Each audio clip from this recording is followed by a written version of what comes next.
By the way, speaking of my wife, I irritate my wife sometimes, and she'll say, "You want to go out?" I'll say, "You want to go out to dinner?" And my wife will say, "Yeah." And I'll say, "Where do you want to go?" And she goes, No. You choose." My wife likes me to be a man. She likes me to be a man. There are things in the house. Don't listen to the media. The media wants you to believe everything's shared and the duties are all. Not at my house. My wife, I take the garbage out. Okay, that's on me.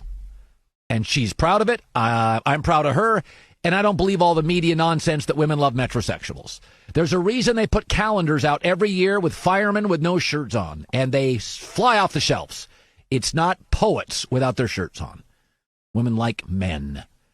And this is why Michael Jordan was worried that he wouldn't be popular with his documentary. And why we like him more. Because he's a guy, and he's a guy's guy. People in the media, political and sports, are trying to convince you what you're supposed to like. I've never played that game. I talk about what research tells me you already like. I'm not in the convincing business. I'm in the, what do you like? I'll try to make it interesting business. All the political people, you should like the revolution with Bernie, the young Mayor Pete, and it's this candidate, and the country is telling you, no, we'll go Biden-Trump. We want experience. We want older people. We're not into your new, hip revolution candidates. We're not into that. So stop pushing them on us.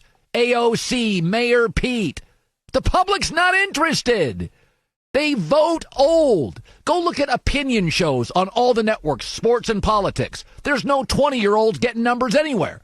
It's mostly Rachel Maddow in her 40s, Tucker Carlson, Tony and Mike, Kornheiser and Wilbon. They've been around the block. People like wisdom. And they're not bothered by somebody who's got a little gray hair or a woman that's got gray hair.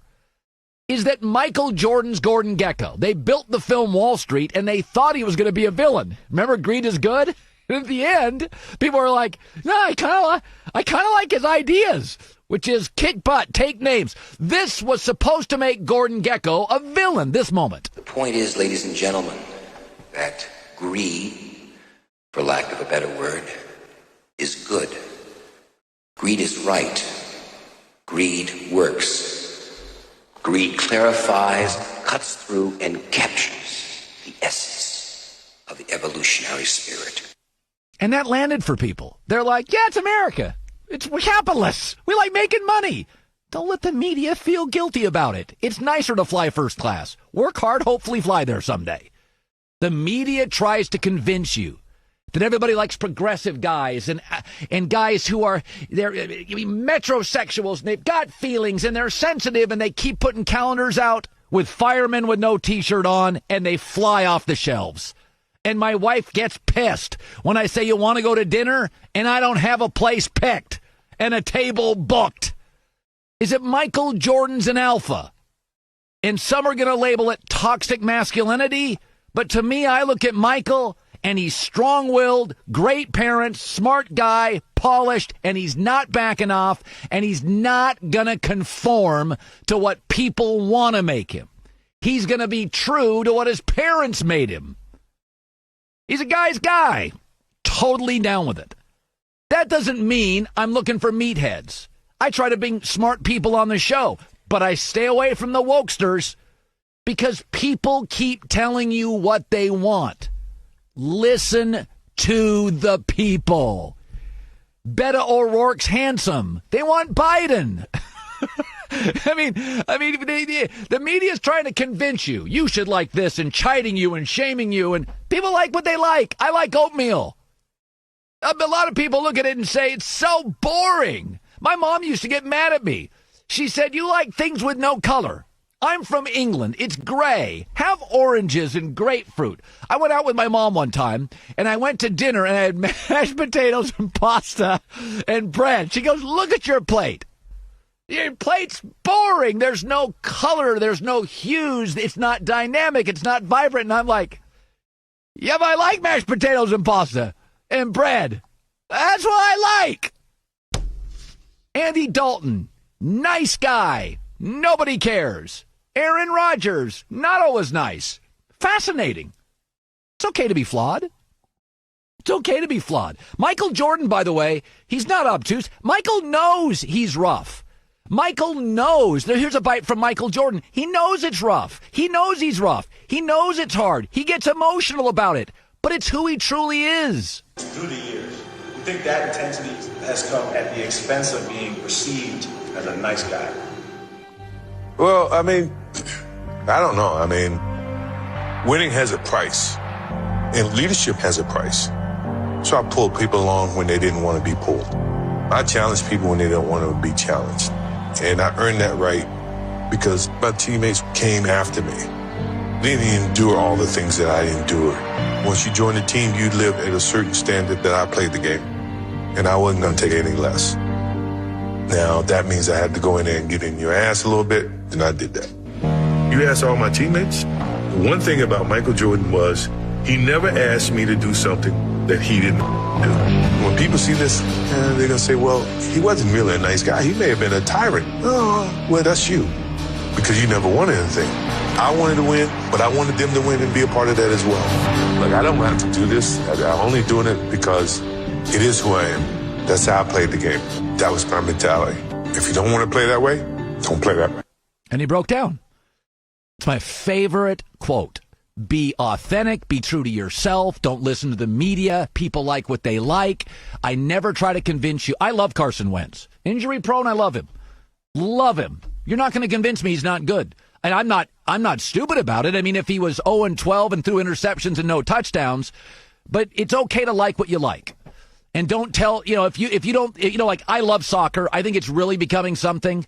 And people say all the time, oh, it's so finesse. And it's like, all right. I mean, my buddies all like the World Cup. I love the World Cup. If you don't like it, don't watch it. But I'm an NFL guy. I like to gamble, college football. I'm not sure how many cigars I'm going to have, but I don't think you should have to apologize. As long as you're not oppressing somebody, you're doing something illegal, you're not a bad person. Michael Jordan has come off as likable, and he was worried that he wasn't likable. And I think the reason is people, women like strong men, guys like strong men. Michael's strong, flawed, imperfect, sometimes a jerk, but it's okay. We're all flawed. There you go. Let me say this. Yesterday we had David Falk on, who's MJ's agent. And when I used to watch the NBA years and years and years ago, David Falk and David Stern and Michael Jordan felt like they ran the league. And it was really David Falk and David Stern. He represented Michael. He represented Patrick Ewing. And we know when Michael left and retired the second time, the ratings declined 50%. Michael was the league. It was like Tiger Woods with golf. People still like golf. Golfing fans, purists still like golf. But Tiger left and like a tournament disappeared. Ratings, even in the Masters, went down like 45%, 50%. That's not to say golf wouldn't survive without Tiger, but it's sure as hell not as interesting without Tiger Woods in his prime. Basketball survives, but it was never as good without Michael Jordan. That was the most popular it's been in America. But David Falk talked about the unique Nike deal that Michael signed. Remember, Converse turned Michael down. Adidas turned Michael down. And Michael wanted to wear Adidas. That was his favorite shoe. And Converse was getting a lot of play with Magic Johnson and Larry Bird, and they turned MJ down. And then this growing company in Beaverton, Oregon said, yeah, we'll make you an offer. And David Falk talked about Nike and Michael Jordan and the shoes. The irony of the Air Jordan deal, it's probably the best deal ever made, and it's probably the worst deal ever made because no one had a clue, including Nike, that you could sell $100 million worth of shoes for a rookie in his first year. Yeah. Their goal was to get to $3 million by like 1987. No player before him had their own shoe. Magic didn't have a shoe. Bird didn't have a shoe. Doc didn't have a shoe. Isaiah didn't have a shoe. Jabbar didn't have a shoe. No one had their own shoe in basketball. The only player that I could remember outside of tennis or golf that had a shoe was O.J. Simpson with a really small company called Spot Built that we actually talked to for Michael. So, the deal was groundbreaking. Michael broke all the boundaries. Michael sells more than every player who has their own shoe combined, probably times two. He sells twice as much as Under Armour's whole company. It really is amazing. And I'll just give you the numbers. There are two things in sports that it's hard to comprehend. The shoe business is a trendy business. What's the hot new shoe? Shoe consumers tend to move off shoes quickly and move into other shoes. that Michael Jordan retired 20 years ago and still sells 4 times as many shoes as LeBron James? And Michael hides. He's hiding in the Carolinas and golfing. It doesn't make any sense. Think about this. Jordan's brand last year generated over $3 billion. It was almost 10% of Nike's overall sales. That doesn't make any sense. He's been out of the sport for 20 years. He made 4 times more than LeBron James last year. That doesn't make any sense. The shoe business is like the music business. What's hot now? Michael Still, how do you describe Michael Jordan's brand stamina? Now, first of all, I do think timing was good for Michael. ESPN, the highlight factory, was rising in popularity, and here came Michael, the ultimate basketball highlight. Nike was rising as a company, and Jordan was their first star. That really mattered. Cable was big, but not that big, so you got some of Michael, but it wasn't 24/7 where it sort of diluted his brand.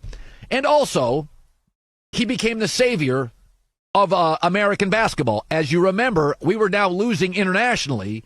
They create the dream team, and Michael was in his prime, starting to dominate the league. He had a couple titles. He saves America, and that forms this unbelievable brand.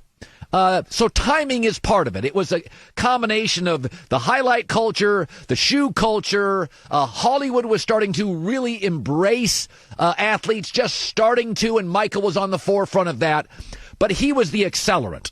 Michael has a unique ability, and not many can do this. Brett Favre has a little bit of this, where he's got a blue-collar Midwest work ethic, but he's cool for the coasts. That he's both of those. He works in the Midwest, he played in the Midwest, but he works on the coast. He's glamorous and cool enough for the coasts. It is one of 2 things to me that is almost unexplainable.